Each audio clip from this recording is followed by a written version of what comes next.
Le psaume, nous méditons ce matin dans le psaume 123, à partir du verset 1 jusqu'au verset 4. Cantique des degrés. Je lève mes yeux vers toi qui sièges dans les cieux. Voici comme les yeux des serviteurs sont fixés sur la main de leur maître et les yeux de la servante sur la main de sa maîtresse. Ainsi, nos yeux se tournent vers l'Éternel, notre Dieu, jusqu'à ce qu'il ait pitié de nous. Aie pitié de nous, Éternel, aie pitié de nous, car nous sommes assez rassasiés de mépris. Notre âme est assez rassasiée des moqueries, des orgueilleux, du mépris des hautains. Amen. C'est un psaume de prière. C'est un psaume d'un cri de cœur. C'est un psaume qui appelle Dieu, qui a recours à l'intervention de Dieu. C'est un psaume qui donne à l'enfant de Dieu d'exprimer ce qu'il ressent, ce qu'il vit, ce qu'il traverse, ce qu'il ressent chaque jour dans sa marche avec le Seigneur. Donc c'est un cri d'alarme, c'est un cri de cœur. Mais aussi, c'est un psaume aussi d'espérance. Parce qu'on ne peut pas lever les yeux vers quelqu'un qui on n'espère pas, de qui on n'entend rien, on n'entend rien. D'une personne de qui on espère avoir rien. On ne peut pas tourner les regards vers quelqu'un en qui on n'espère pas, en qui, comme je l'ai dit tout à l'heure, de qui on n'espère rien. C'est parce que l'auteur de ce psaume sait que Dieu est capable de le secourir, est capable de le délivrer, est capable de le protéger, est capable de répondre à ses attentes, qu'il prie ainsi, qu'il parle ainsi. Il ne parle pas ici à un homme. Ce psaume ne s'adresse pas à un être humain en tant que tel. Il dit, mes yeux vers toi. Il dit, je lève je lève mes yeux vers toi qui siège dans les cieux. Pas vers toi qui siège sur la terre. Même si la terre est son marchepied, même s'il est sur la terre avec nous. Mais le trône de Dieu, c'est là-haut, le ciel. Il dit, je lève mes yeux vers toi qui siège dans les cieux. L'auteur de ce psaume a compris que lorsque lui, il a des problèmes, lorsqu'il traverse des moments difficiles, il n'est pas bon de regarder autour de lui. Il n'est pas bon de regarder sur la terre. Il n'est pas bon de regarder aux hommes, de regarder à ses muscles, de regarder à son intelligence, à ses capacités. Non, le secours vient de là-haut. La délivrance vient de là-haut. La provision vient de là-haut. En un mot, le secours vient de l'Éternel. Il a compris cela. C'est pourquoi il choisit de lever les yeux vers celui qui siège dans les cieux. Ce matin, nous devons faire cette prière aussi, nous, de tout notre cœur. Nous devons nous associer à l'auteur de ce psaume et faire cette prière aussi à Dieu. C'est la prière de David, l'homme oint de l'Éternel, l'homme choisi de l'Éternel,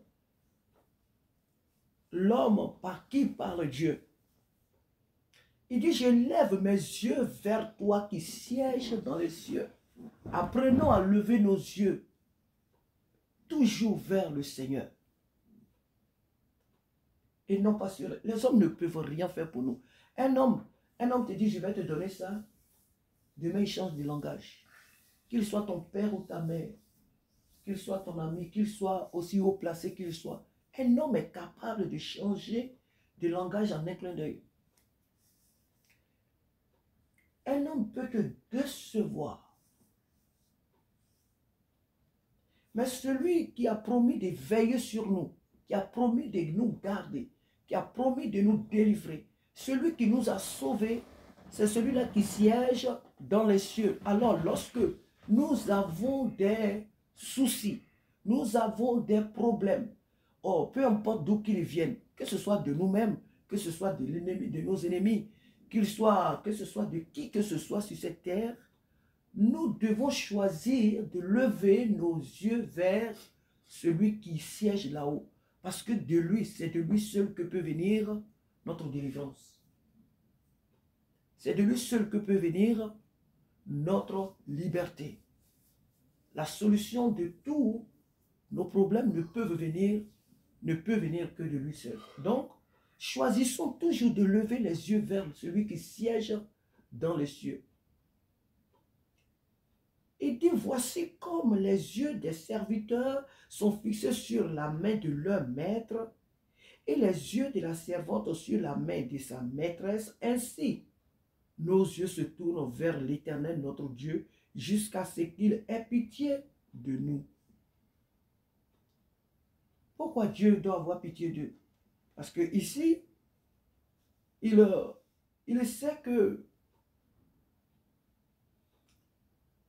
c'est Dieu dans sa miséricorde, dans ses compassions qui peut intervenir dans la situation où il se trouve. Mais il nous dit au verset 3, les deux derniers versets, il dit, aie pitié de nous, Éternel, aie pitié de nous, car nous sommes assez rassasiés de mépris. Notre âme est assez rassasiée des moqueries, des orgueilleux, du mépris des hautains.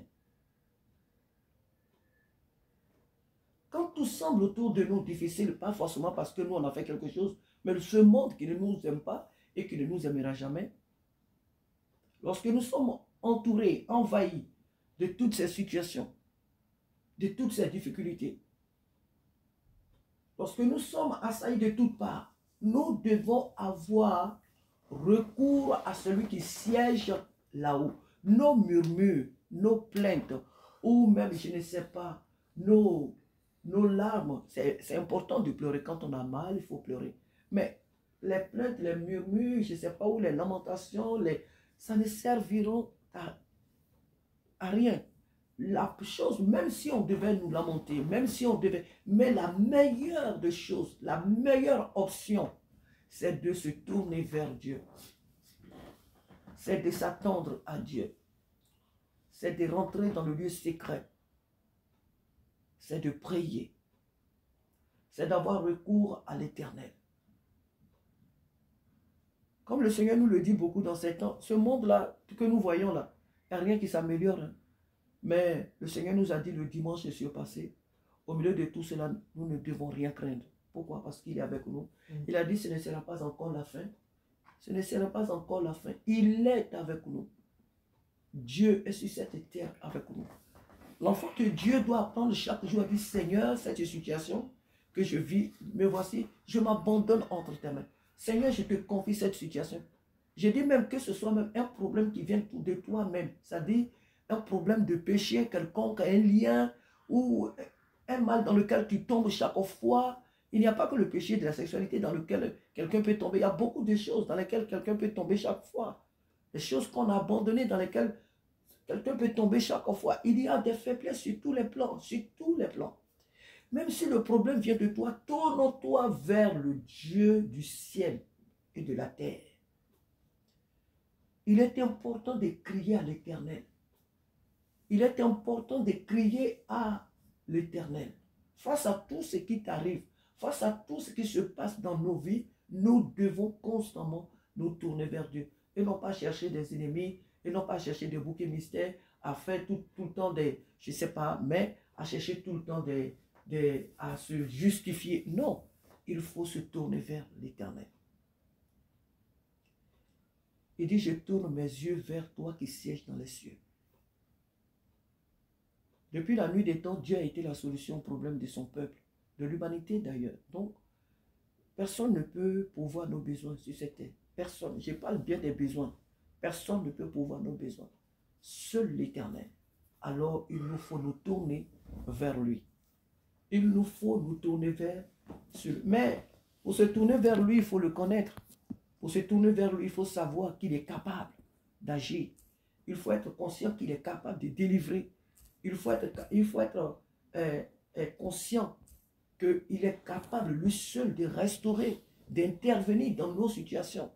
Même si le mal venait de nous et que l'accusateur venait pour nous marteler, pour nous culpabiliser, pour nous, je ne sais quoi, mais nous devons, même dans ces circonstances-là, avoir toujours recours au Seigneur.